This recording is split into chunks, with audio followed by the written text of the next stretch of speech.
In the week that President Clinton makes his historic visit to India, Pakistan and Bangladesh, His Holiness the Pope makes an equally groundbreaking visit to Israel and Jordan. See continuing coverage of the visits by both world leaders, all this week on BBC News 24. This is a modern printing press. It can deal with 70,000 papers an hour. And the latest edition can be in the shops in 90 minutes. By which time, oh, the front page is already out of date. Headlines update every 15 minutes on BBC News 24.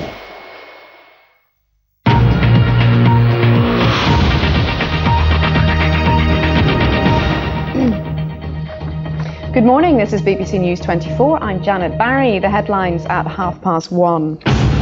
The Chancellor, Gordon Brown, prepares for the budget with a war chest of £18 billion.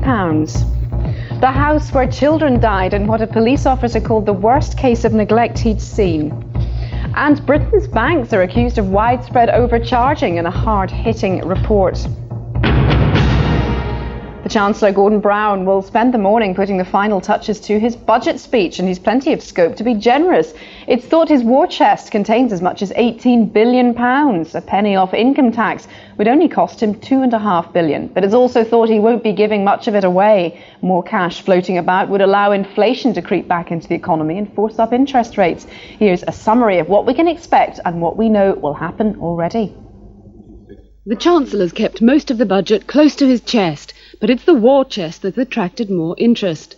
Even with £18 billion to spend, it's thought there won't be any big giveaways. It's possible he'll increase the 10p tax ban from £1,500 to £2,000 or more. A rise in the duty charged on buying a new house has been hotly tipped, but any new increase will affect houses worth more than £250,000, so will hit more buyers in the South East. But don't forget, we already know what we'll lose in tax breaks from April this year. No more mortgage relief, which will cost the average family about £200 a year. Another £200 will be lost with the end of the married couples allowance, unless you're over 65. But you'll gain a bit when the basic tax rate drops 1% to 22%, and it may go down again, if not today, before the next election.